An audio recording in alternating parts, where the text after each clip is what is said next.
Good afternoon, this is GAC022 Assessment Event 3 Reading Project and Oral Presentation. We are at UVM Campus Cumbres. Today is May 23, 2020. My name is Sofia Escobar and my ID number is UVM41993, and I'm going to be talking about La Parroquia de Veracruz and the two countries, India and New Zealand, in which it would be beneficial or not to export it.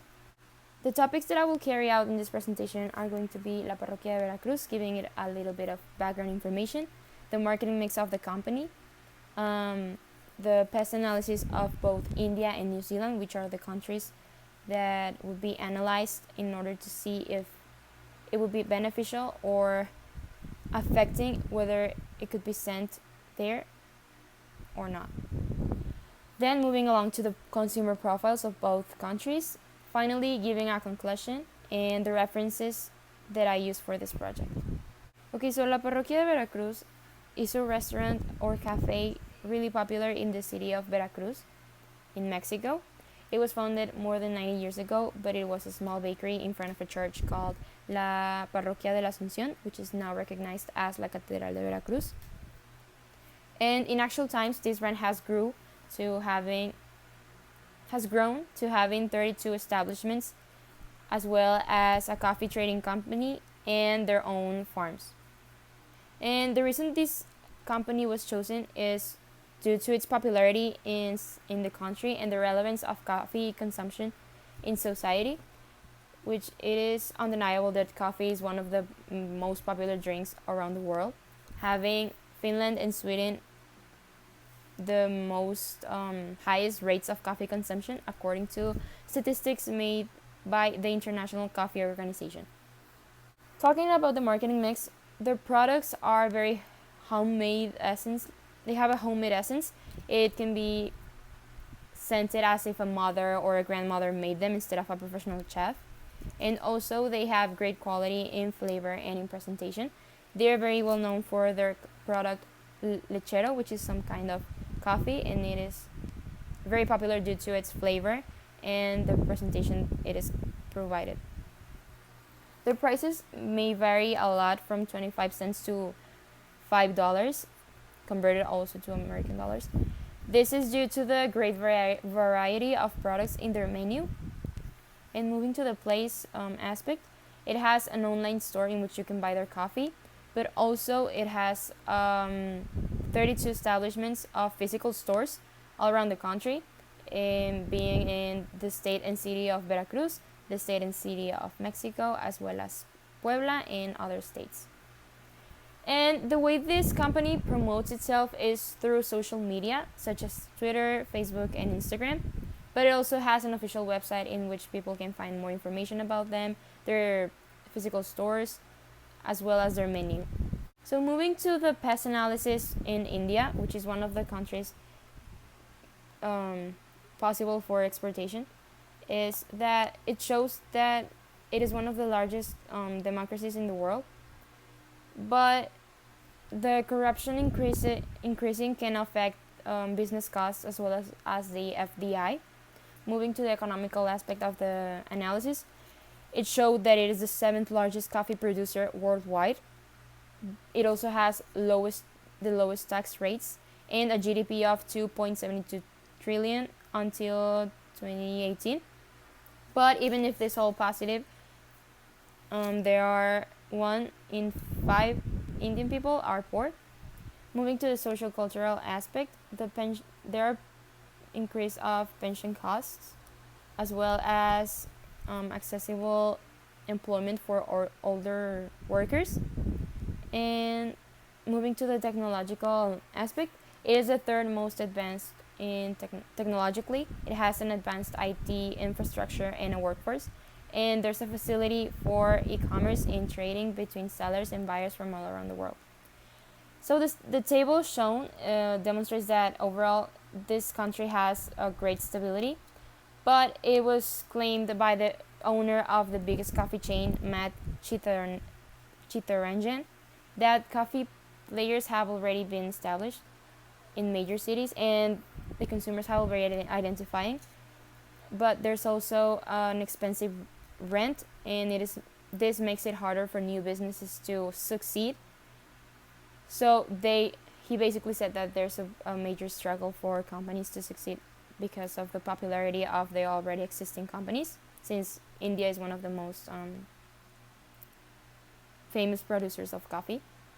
Moving to the New Zealand past analysis, it can be seen in the table that the political aspects show that there's a political stability, there's low corruption rates. In the economical aspect, it is a developed and wealthy country. There's a boom in the food and beverage industry, and there's a strong trade between UK and New Zealand, which could actually benefit the company. Moving to the social cultural aspect of the analysis, the main languages spoken in this country are English and Maori.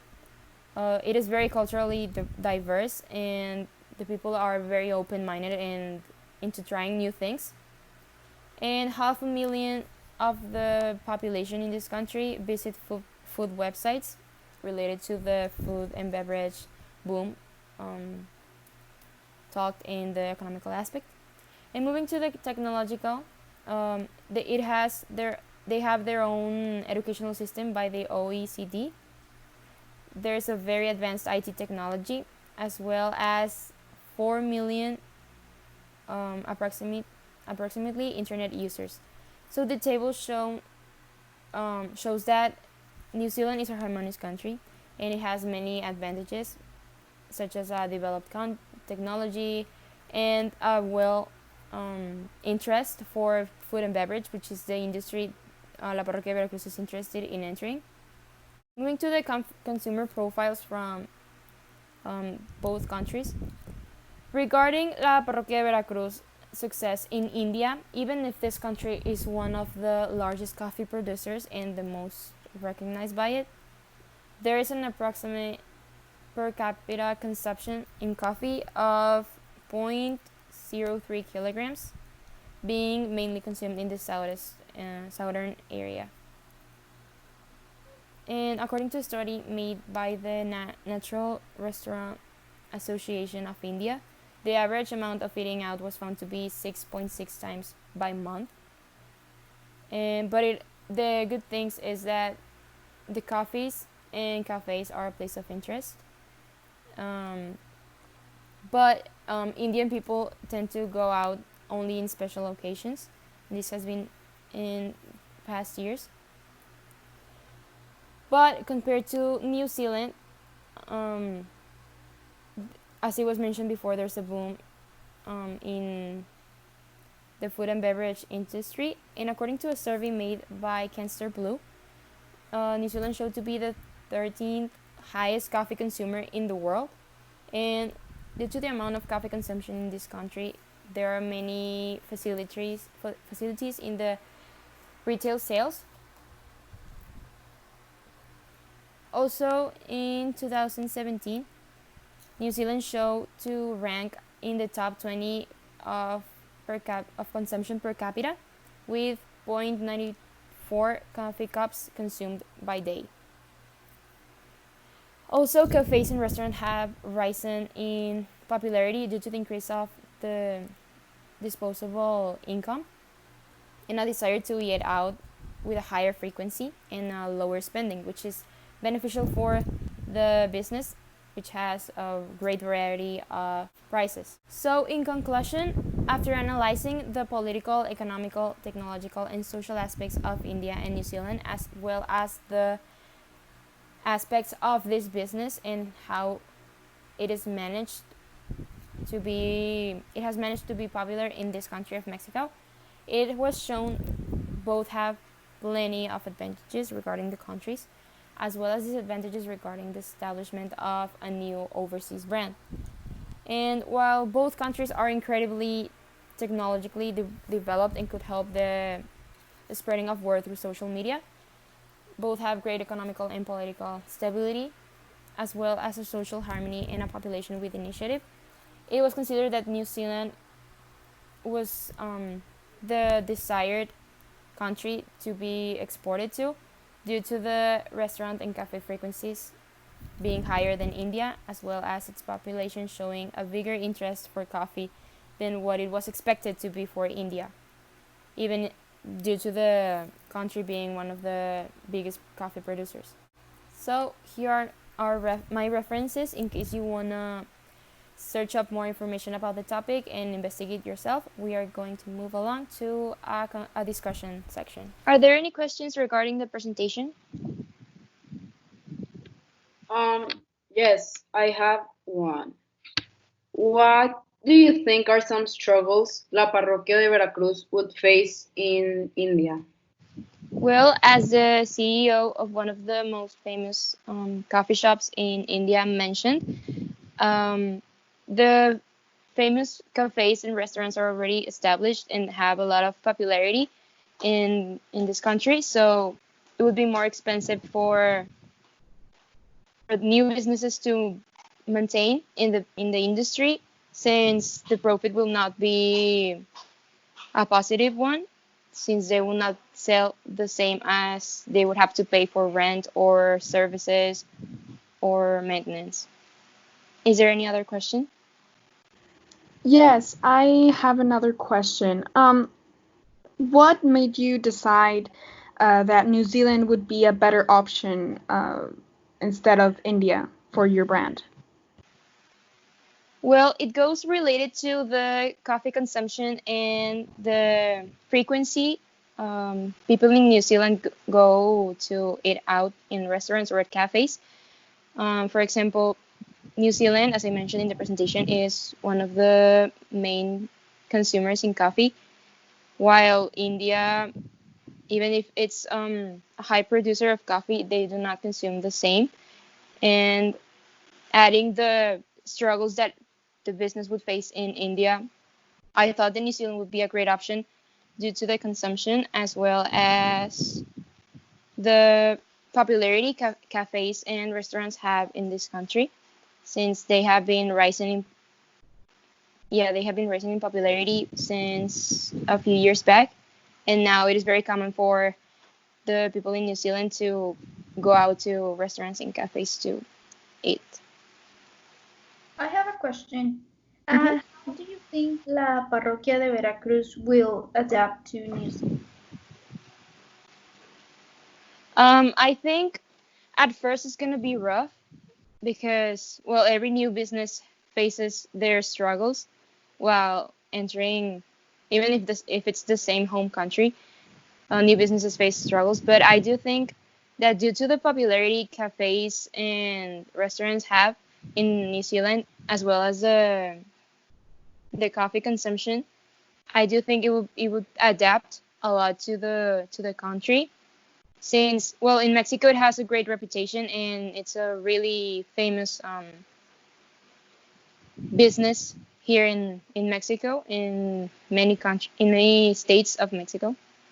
So I think would be easily adapted to this country. So I want to ask you your opinions on if you think New Zealand was the best option or if you think India could be better and why. I do have one last question. Okay. You mentioned just earlier that your business is very popular here in Mexico, but and that it has created a great impact here. But what do you think that it would create the same impact in that country that you chose? Even if it will adapt like easily, I do not think it would have the same exact impact as it does here in Mexico. Being, well, the business is from here, from Mexico, and, well, Mexicans love Mexican food, and I do think they prefer like businesses from their home country, and I do think it will be the same in New Zealand. So even if it will adapt and it will have like success, I don't think it would have the exact same impact it has here in Mexico. Okay, and well, all of this information you provided, I do think that your business has great potential in that chosen country. Thanks. Anyone else has any opinion or a question? I think that you make the right choice in choosing New Zealand But I think that since New Zealand is a very technologically advanced country, I think that it would be a good idea to implement like advertising through social media and in the internet. Okay, yeah, that's a good idea. Well, thank you for your questions and opinions and also your attention.